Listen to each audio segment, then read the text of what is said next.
দীপ্ত, রাতের সংবাদে আমন্ত্রণ জানাচ্ছি আমি তারান্নুম জুথি। শুরুতেই জানাবো বিআরবি কেবলস সংবাদ শিরোনাম। জাতীয় স্বার্থ নিশ্চিত করে প্রধানমন্ত্রী ভারত সফরের বিষয়ে বিবেচনা হবে, জানালেন পররাষ্ট্র প্রতিমন্ত্রী।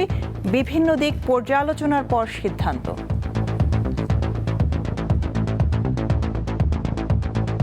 We can do it next week, we can visit next week or the week after. এখানে কোনো রাশ নাই, এখানে আলাপ আলোচনার বিষয় আছে, এখানে গ্রাউন্ড ওয়ার্ক করার বিষয় আছে।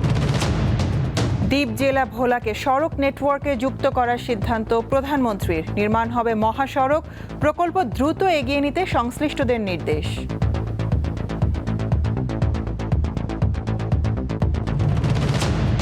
গ্যাস সংকট কাটছেই না, সিএনজি স্টেশনে দীর্ঘ অপেক্ষা। দেশে ৩ শতাধিক গার্মেন্টস কারখানা বন্ধ, জানালেন বিকেএমই এর সভাপতি।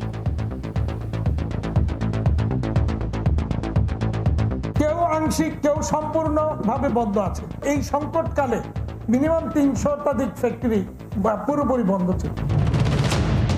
ঢাকার চারপাশে ফের নৌপথ সচলের অপেক্ষা। এবার কমবে জ্বালানি খরচ, নামানো হবে ছোট ছোট নৌযান, বলছে বিআইডব্লিউটিসি।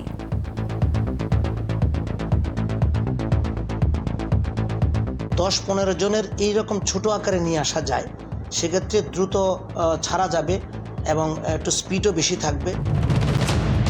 ইরানের বিরুদ্ধে যুক্তরাষ্ট্রের কঠোর অর্থনৈতিক অবরোধের ঘোষণা বিশ্বের স্বাধীন সব দেশের বিরুদ্ধে যুদ্ধের শামিল, বলছে তেহরান।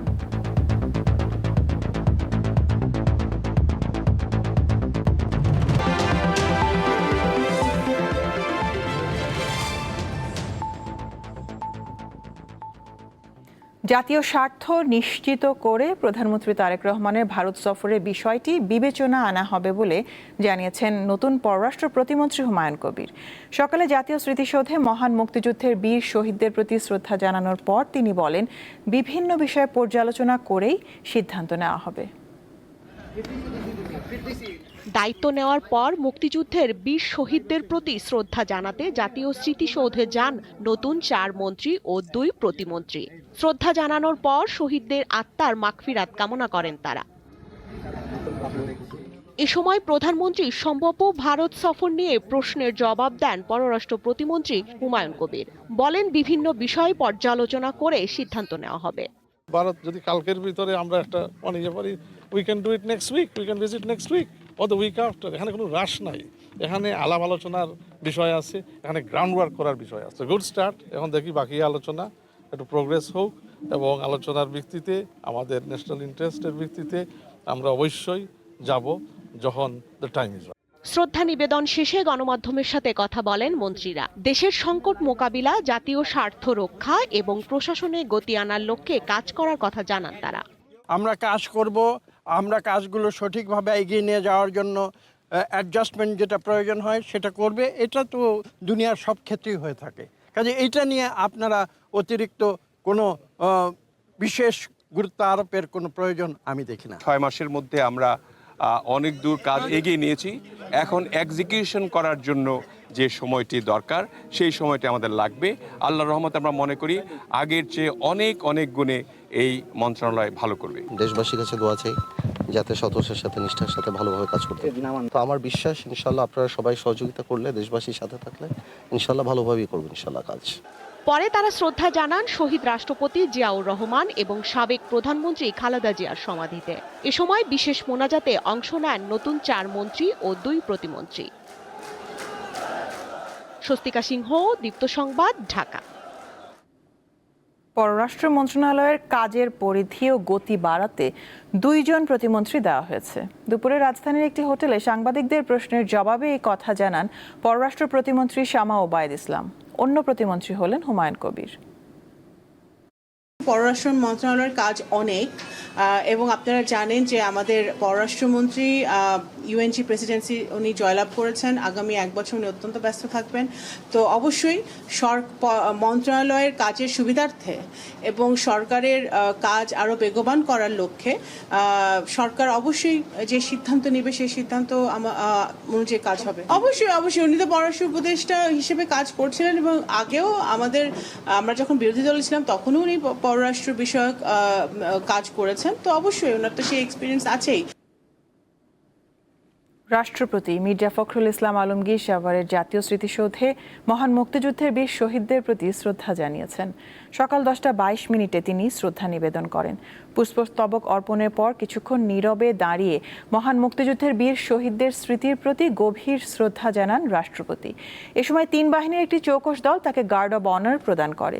শ্রদ্ধা নিবেদন শেষে জাতীয় স্মৃতিসৌধের পরিদর্শন বইয়ে স্বাক্ষর করেন মির্জা ফখরুল ইসলাম আলমগীর। এই সময় কঠোর নিরাপত্তার চাদরে ঢাকা ছিল স্মৃতিসৌধ ও আশপাশের এলাকা। 20 আগস্ট সংসদ সদস্যদের ভোটে দেশের 23তম রাষ্ট্রপতি নির্বাচিত হন বিএনপির সাবেক মহাসচিব মির্জা ফখরুল ইসলাম আলমগীর।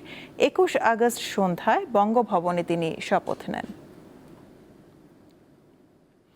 দ্বীপ জেলা ভোলাকে সড়ক পথে যুক্ত করতে মহাসড়ক নির্মাণের সিদ্ধান্ত দিয়েছেন প্রধানমন্ত্রী তারেক রহমান। আজ তেজগাঁওয়ে প্রধানমন্ত্রী কার্যালয়ে উচ্চ পর্যায়ের সভায় এই সিদ্ধান্ত দিয়েছেন তিনি। বৈঠকে ভোলার সঙ্গে ঢাকা ও বরিশালে সড়ক যোগাযোগ স্থাপনে 3টি প্রস্তাব উপস্থাপন করা হয়। এর মধ্যে সড়ক ও জনপথ অধিদপ্তরের প্রস্তাবিত রহমতপুর, হিজলা, মেহেন্দিগঞ্জ, ভোলা রুটটি সবচেয়ে সাশ্রয়ী ও কার্যকর বিবেচনা করে অনুমোদন দেওয়া হয়। প্রধানমন্ত্রী ভৌগোলিক প্রতিবন্ধকতা দূর করে নিরবচ্ছিন্ন যোগাযোগ ও ব্যবসা বাণিজ্যের সুযোগ বাড়াতে সমন্বিত সড়ক ব্যবস্থা গড়ে তোলার উপর গুরুত্ব আরোপ করেন। পাশাপাশি প্রকল্পটি দ্রুত এগিয়ে নিতে সংশ্লিষ্টদের নির্দেশ দেন।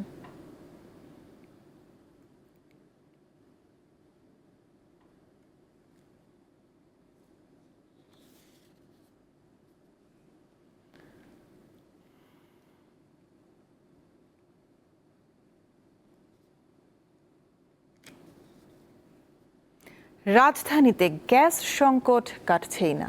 সিএনজি স্টেশনগুলোতে ঘন্টার পর ঘন্টা অপেক্ষা, তারপরও মিলছে না পর্যাপ্ত গ্যাস। একই চিত্র বাসাবাড়িতে, কোথাও চুলায় গ্যাসের চাপ কম, আবার কোথাও মিলছে না একেবারেই।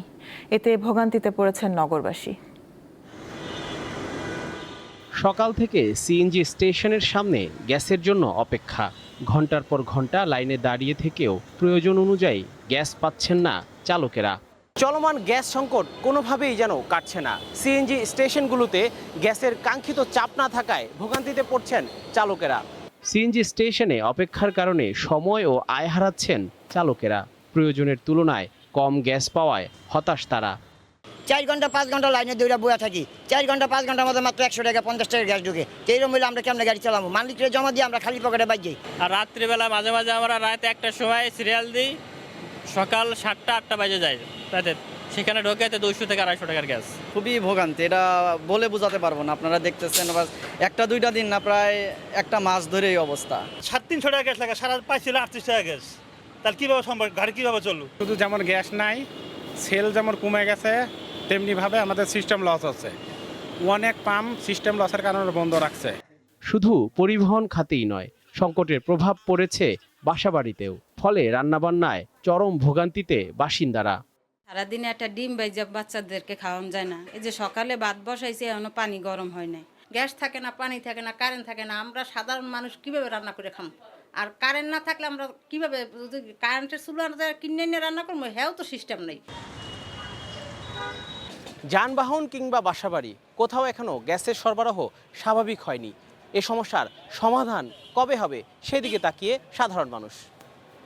জহিরুল মোহসান, দীপ্ত সংবাদ, ঢাকা।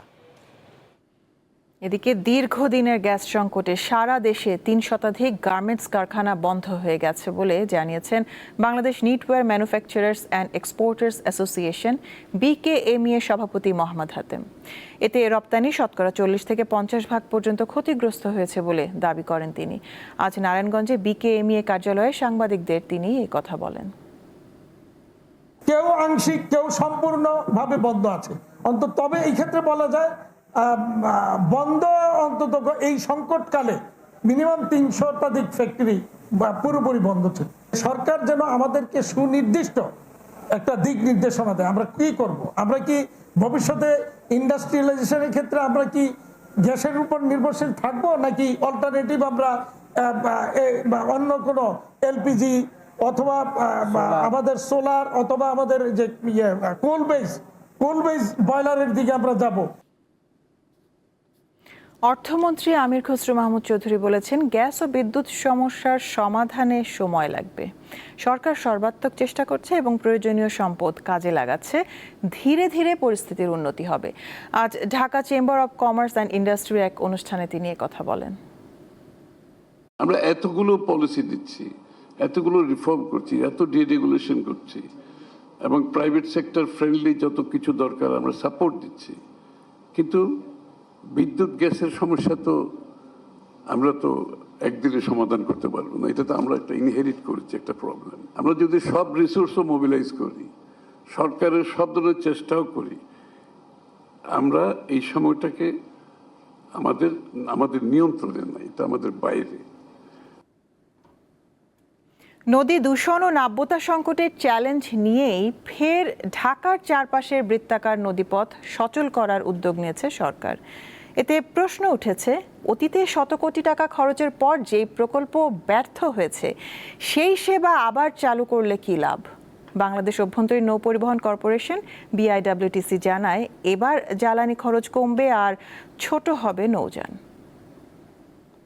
বর্তমানে যে বাহনটিতে দাঁড়িয়ে আছে সে বাহনটির নাম ওয়াটার বাস। একটা সময় ঢাকার চারপাশে নদীগুলোতে এই বাসটি চলতো, কিন্তু বর্তমানে পুরোদস্তুর এক অকার্যকর বস্তুতে পরিণত হয়েছে। সরকার উদ্যোগ নিয়েছে পুনরায় এই বাস চালু করবে, কিন্তু প্রশ্ন থেকে যায়, পূর্বের এই বাসগুলো কেন বারবার ব্যর্থ হয়েছে এই নৌপথে চলাচল করতে?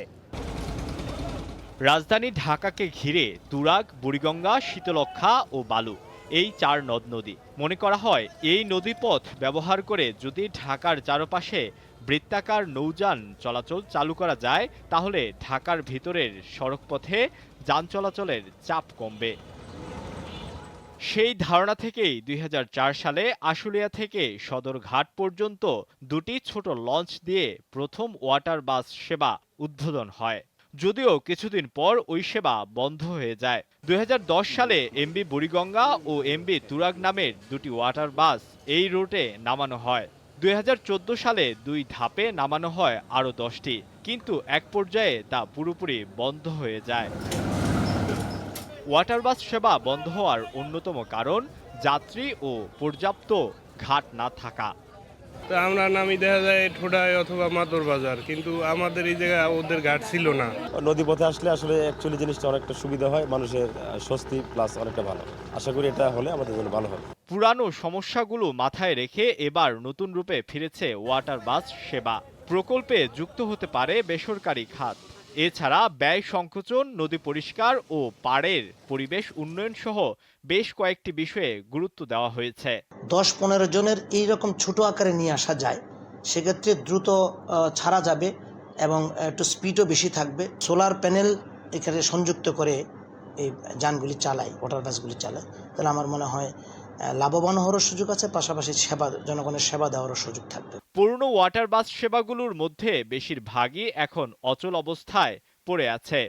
কোনোটির যন্ত্রাংশ চুরি হয়ে গেছে।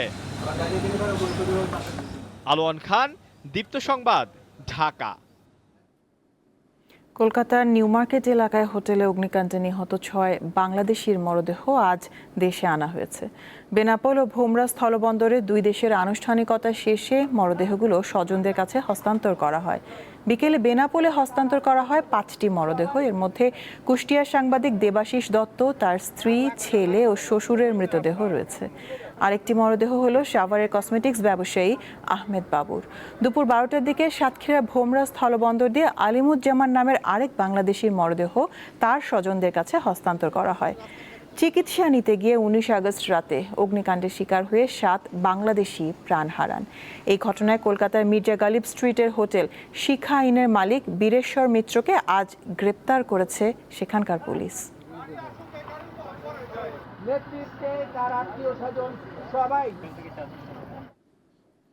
চিকিৎসার জন্য দেশের বাইরে যাওয়ার প্রবণতা দিন দিন বাড়ছে।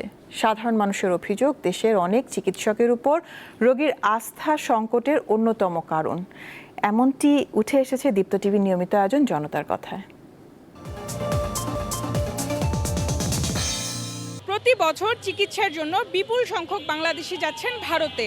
উন্নত চিকিৎসা, পাশাপাশি সেবার প্রত্যাশা, এবং দেশের চিকিৎসা ব্যবস্থার প্রতি আস্থার সংকটও এর অন্যতম কারণ। এই বিদেশমুখিতা ঠেকাতে করণীয় কি? আজকের জনতার কথায় সেই প্রশ্নের উত্তরই খুঁজব। ইন্ডিয়াতে প্রথমত যাওয়ার কারণ হচ্ছে স্বল্প খরচে ভালো চিকিৎসা পাওয়ার জন্যই বাংলাদেশিরা, মানে আমাদের দেশের মানুষরা ইন্ডিয়াতে চিকিৎসার জন্য যাওয়া হয়। বাংলাদেশের সমস্যা হলো ডক্টরদের একটা কমার্শিয়াল একটা মেন্টালিটি। 4টা ওষুধ দিছে, ছেড়ে দিচ্ছে, বলছে আপনি জাস্ট 6 মাস পরে এসে একটা ক্যাজুয়াল চেক আপ করা যাবে, আর কিছু লাগবে না। আর আপনার যদি আসতেও সমস্যা হয়, আপনাকে হোয়াটসঅ্যাপ নাম্বার দিয়ে দিচ্ছি, আপনি হোয়াটসঅ্যাপে যোগাযোগ করবেন। মধ্য আয়ের একটা লোক, আমি একটা ডাক্তার দেখাইলাম, এখানে আমার মোটামুটি হয়তো 1000 বা 1500 টাকার মধ্যে একটা টেস্ট দিলে এনাফ, কিন্তু আমাকে দিয়ে দিব আপনার 8000, 10000, 20000 টাকা একটা টেস্ট। বিভিন্ন হয়রানি, বিভিন্ন গেলে এক বুট টেস্ট লিখে দেয়, মানে উদ্দেশ্যবিহীন। তারপর ওই টেস্টগুলি ভালোভাবে দেখেও না। আমরা যে ভুল ধারণা করে চলে যাই যে আমাদের দেশের ট্রিটমেন্টটা ভালো হয় না, সেই জিনিসটা থেকে বের হওয়ার জন্য তাদেরকে মানে ডাক্তারদের বা আমাদের মিডিয়াকে উদ্যোগ নিতে হবে যে আমাদের এখানে উদ্যোগটা ভালো হচ্ছে। ভোলার ঐতিহ্যবাহী দুটি সরকারি উচ্চ বিদ্যালয়ে দীর্ঘদিন ধরে শিক্ষক সংকট। প্রতিষ্ঠান দুটিতে বর্তমানে 44 জন শিক্ষকের পদ শূন্য। প্রধান শিক্ষক থেকে শুরু করে বিষয়ভিত্তিক অনেক শিক্ষকের পদই খালি। ভোলার সরকারি বালক ও বালিকা উচ্চ বিদ্যালয়ে দীর্ঘদিন ধরে রয়েছে শিক্ষক সংকট। এতে হোঁচট খাচ্ছে প্রতিষ্ঠান দুটির শিক্ষা কার্যক্রম। 2 শিফটে বিদ্যালয় দুটিতে প্রায় 3500 শিক্ষার্থী পড়াশোনা করছে। প্রতি বিদ্যালয়ে 52 অর্থাৎ 104টি পদের বিপরীতে শিক্ষকের 44টি পদ শূন্য রয়েছে। এছাড়া বালক বিদ্যালয়ে প্রধান শিক্ষক ও সহকারী প্রধান শিক্ষকের পদও দীর্ঘদিন ধরেই খালি রয়েছে। এ কারণে বিষয়ভিত্তিক শিক্ষক সংকটে এক বিষয়ের শিক্ষক ক্লাস নিচ্ছেন অন্য বিষয়ের।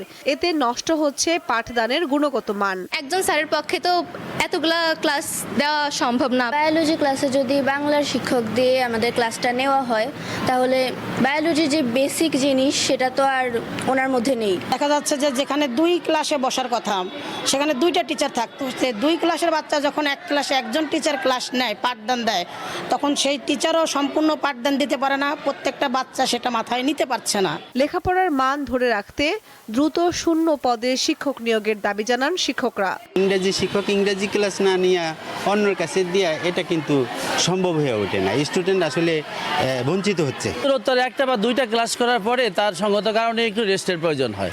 শিক্ষক না থাকার কারণে দেখা যায় একজন টিচার লাগাতার ক্লাস করতে হয়। সরকারি মাধ্যমিক বিদ্যালয়গুলোতে আমাদের আইসিটির কোনো পদই নাই, অর্থাৎ পোস্ট ক্রিয়েট করা হয় নাই। শূন্য পদের তালিকা একাধিকবার ঊর্ধ্বতন কর্তৃপক্ষের কাছে পাঠানোর পরও ব্যবস্থা নেওয়া হয়নি বলে জানান এই কর্মকর্তা। তো এই অবস্থায় বিদ্যালয়ের মানসম্মত লেখাপড়া নিশ্চিত করার ক্ষেত্রে বিরাট প্রতিবন্ধকতা। 2 স্কুলের যে শূন্যপদগুলো আছে সেটা আমাদের কাছ থেকে তারা চান, 2-3 বারের বেশিও দেওয়া হয়ে গেছে। দ্রুত শূন্য পদে নিয়োগ না দিলে দীর্ঘমেয়াদে শিক্ষার মান ক্ষতিগ্রস্ত হওয়ার আশঙ্কা শিক্ষক ও অভিভাবকদের। কামরুন নাহার, দীপ্ত, বার্তাকক্ষ। এবার দিনের আরো কিছু খবর নিয়ে থাকছে সংবাদ সংক্ষেপ।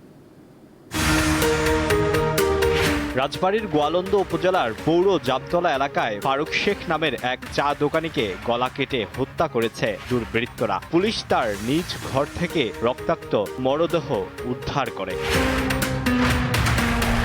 ফরিদপুরে বিদ্যুৎ স্পর্শে মোহাম্মদ আবির হোসেন নামে পুলিশের এক পরিদর্শকের মৃত্যু হয়েছে। শহরের গোয়ালচামট এলাকায় ওই কর্মকর্তার নিজ বাড়িতে এ ঘটনা ঘটে। তিনি শরীয়তপুরের নড়িয়ায় কর্মরত ছিলেন।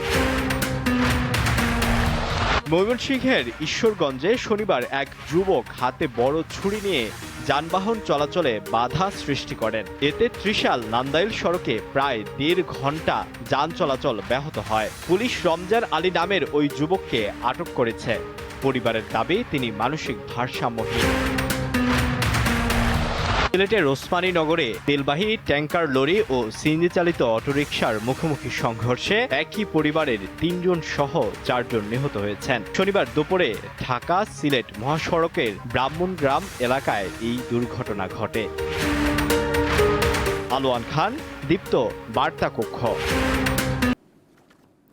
ইরানের বিরুদ্ধে যুক্তরাষ্ট্রের কঠোর অর্থনৈতিক অবরোধের ঘোষণা বিশ্বের স্বাধীন সব দেশের বিরুদ্ধে যুদ্ধের শামিল, এমনটাই বলছে ইরানের পররাষ্ট্র মন্ত্রণালয়। আর দেশটির প্রেসিডেন্ট মাসুদ পেজেশকিয়ান বলেছেন, যুদ্ধে ইরানের জয় হয়েছে, তাই এখন সংঘাত থামানোর সময়। ইরানের বিরুদ্ধে 6 মাস ধরে যুদ্ধ করে দৃশ্যত ক্লান্ত যুক্তরাষ্ট্র। এই অবস্থায় তেহরানের সঙ্গে একটি স্থায়ী চুক্তি করতে চাইছে ওয়াশিংটন, যাতে হরমুজ প্রণালী আগের অবস্থায় ফেরে। কিন্তু ইরান অনড়। তারা জানিয়ে দিয়েছে, যুক্তরাষ্ট্র আগের সমঝোতা স্মারকের শর্ত পূরণ না করা পর্যন্ত হরমুজ প্রণালী কিছুতেই যুদ্ধের আগের অবস্থায় ফিরবে না। এই অবস্থায় তেহরানকে কিছুতেই বাগে আনতে না পেরে দেশটির উপর কঠোর অর্থনৈতিক নিষেধাজ্ঞার ঘোষণা দিয়েছে ওয়াশিংটন। এমনকি কোনো রাষ্ট্র পশ্চিম এশিয়ার এই দেশটির সঙ্গে ব্যবসা বাণিজ্য করলে তারাও নিষেধাজ্ঞার আওতায় পড়বে বলে হুমকি দিয়ে রেখেছে। যুক্তরাষ্ট্রের এই পদক্ষেপকে বিশ্বের সব দেশের বিরুদ্ধে অর্থনৈতিক যুদ্ধ ঘোষণার শামিল হিসেবে দেখছে তেহরান। নতুন নিষেধাজ্ঞার মাধ্যমে ডোনাল্ড ট্রাম্প বিশ্বের স্বাধীন দেশগুলোর উপর নিজের আইন ও কর্তৃত্ব চাপিয়ে দেওয়ার চেষ্টা করছেন বলে অভিযোগ করেছেন ইরানের পররাষ্ট্র মন্ত্রণালয়ের মুখপাত্র ইসমাইল বাঘেই। এদিকে ইসরায়েলের স্বার্থ রক্ষা করতে গিয়ে যুক্তরাষ্ট্র তার আঞ্চলিক মিত্রদেরই ঝুঁকিতে ফেলছে বলে মন্তব্য করেছেন ইরানের পার্লামেন্টের স্পিকার বাঘের গালিবাফ। এমনকি ইরানের প্রেসিডেন্ট মাসুদ পেজেশকিয়ান বলেছেন, তার দেশ এখন শক্তিশালী অবস্থানে রয়েছে। পুরো বিশ্ব ইরানের বিজয়ও স্বীকার করছে, তাই যুদ্ধ শেষ করার এখনই সময়। এদিকে ইরানের প্রতিরক্ষা মন্ত্রণালয় জানিয়েছে, গত 1 বছরে তেহরান অস্ত্র ও প্রতিরক্ষা সরঞ্জামের উৎপাদন দ্বিগুণ হারে বাড়িয়েছে। চলতি বছরের 28 ফেব্রুয়ারি যুক্তরাষ্ট্র ও ইসরায়েলের যৌথ হামলা শুরুর পর অস্ত্র কারখানাগুলোর বেশ গতিশীল হয়েছে বলেও জানিয়েছে ইরানের প্রতিরক্ষা মন্ত্রণালয়। তৌহিদুর রহমান, দীপ্ত, বার্তাকক্ষ। কানাডায় প্রায় $2000 কোটি মূল্যের পণ্যে শতকরা 50% শুল্ক আরোপ করেছে যুক্তরাষ্ট্র। ওয়াশিংটন ডিসিতে 3 দিন আলোচনার পরও বাণিজ্য চুক্তি চূড়ান্ত না হওয়ায় এই ঘোষণা দিল ট্রাম্প প্রশাসন। পাল্টা পদক্ষেপ হিসেবে যুক্তরাষ্ট্রের পণ্যেও সমপরিমাণ শুল্ক আরোপের অঙ্গীকার করেছেন কানাডার প্রধানমন্ত্রী মার্ক কার্নি। এতে করে দুই দেশের মধ্যে আরও তীব্র হলো বাণিজ্যিক উত্তেজনা।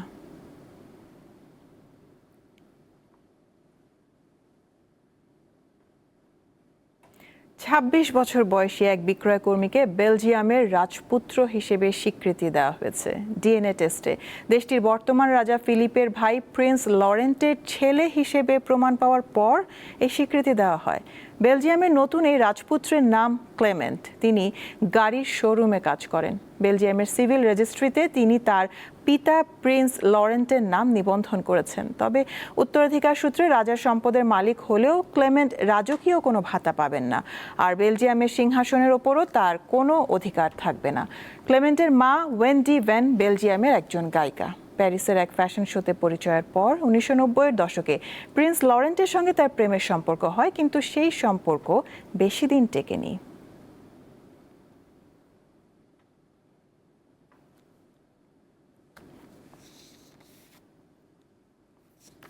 খেলার খবর। ম্যাকাইতে বাংলাদেশ অস্ট্রেলিয়া সিরিজের দ্বিতীয় টেস্টের প্রথম দিনটা ছিল উইকেটের বন্যায় ভরা। মিচেল স্টার্কের 6 উইকেটের পর বাংলাদেশের হয়ে জবাব দিয়েছেন শরীফুল ইসলাম। তিনিও নিয়েছেন 6 উইকেট। টাইগাররা অল আউট হয়েছে 64 রানে। দিন শেষে 8 উইকেটে 165 রান করেছে অস্ট্রেলিয়া। তাদের লিড 101 রান। টস হেরে ব্যাটিংয়ে নেমে প্রথম সেশনে 36 রান তুলতেই 6 উইকেট হারায় বাংলাদেশ। সফরকারীদের হয়ে 0 রানে আউট হন 4 ব্যাটার, সাদমান ইসলাম, তানজিদ হাসান, অধিনায়ক নাজমুল হোসেন শান্ত ও লিটন দাস। দুর্দান্ত বোলিংয়ে 10 ওভারে 12 রান দিয়ে 6 উইকেট নেন Mitchell Starc. Bangladesh all out হয়ে যায় মাত্র 64 রানে। টেস্টে পেসারদের মধ্যে 5 নম্বরে উঠে গেলেন স্টার্ক। টাইগারদের বিপক্ষে 6 উইকেট নিয়ে ছাড়িয়ে গেলেন ডেল স্টেইনের 439 উইকেটের মাইল ফলক। শেষ উইকেটে তাইজুল ও শরীফুলের 35 বলে 25 রানই দলের পক্ষে সর্বোচ্চ রানের জুটি। শরীফুলের 19 বলে 14 রান হলো দলের সর্বোচ্চ। 26 বলে 11 রান করে অপরাজিত থাকেন তাইজুল। এই অবস্থায় বাংলাদেশ শিবিরে হতাশার ভর করে। তারপরও ছেড়ে কথা বলেনি অতিথিরা। শরীফুল একাই নেন 6 উইকেট। বাংলাদেশকে ম্যাচ থেকে ছিটকে যেতে দেননি। 8 উইকেট হারিয়ে অস্ট্রেলিয়া দিন শেষে করেছে 165 রান। তাদের লিড 101 রান। অস্ট্রেলিয়াকে অল আউট করার পথে বাংলাদেশের সামনে এখন ক্যামেরন গ্রিন। 81 বলে 51 রান করে অপরাজিত আছেন তিনি, আর তার সঙ্গী আরেক অপরাজিত নাথান লায়ন 28 বলে করেছেন 10 রান। পারভেজ খোকন, দীপ্ত স্পোর্টস। এর সাথে শেষ করব দীপ্ত রাতের সংবাদ। বিআরবি কেবলস সংবাদ শিরোনাম জানাবো আরও একবার। জাতীয় স্বার্থ নিশ্চিত করে প্রধানমন্ত্রীর ভারত সফরের বিষয় বিবেচনা হবে, জানালেন পররাষ্ট্র প্রতিমন্ত্রী। বিভিন্ন দিক পর্যালোচনার পর সিদ্ধান্ত। We can do it next week, we can visit next week or the week after. এখানে কোনো রাশ নাই, এখানে আলাপ আলোচনার বিষয় আছে, এখানে গ্রাউন্ড ওয়ার্ক করার বিষয় আছে। দ্বীপ জেলা ভোলাকে সড়ক নেটওয়ার্কে যুক্ত করার সিদ্ধান্ত প্রধানমন্ত্রীর। নির্মাণ হবে মহাসড়ক, প্রকল্প দ্রুত এগিয়ে নিতে সংশ্লিষ্টদের নির্দেশ।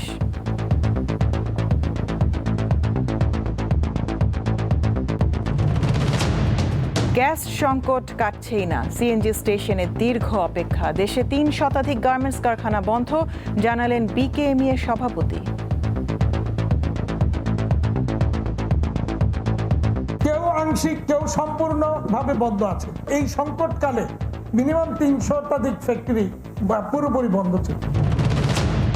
ঢাকার চারপাশে ফের নৌপথ সচলের অপেক্ষা। এবার কমবে জ্বালানি খরচ, নামানো হবে ছোট ছোট নৌযান, বলছে বিআইডব্লিউটিসি। 10-15 জনের এইরকম ছোট আকারে নিয়ে আসা যায়, সেক্ষেত্রে দ্রুত ছাড়া যাবে এবং একটু স্পিডও বেশি থাকবে। ইরানের বিরুদ্ধে যুক্তরাষ্ট্রের কঠোর অর্থনৈতিক অবরোধের ঘোষণা। বিশ্বের স্বাধীন সব দেশের বিরুদ্ধে যুদ্ধের শামিল, বলছে তেহরান।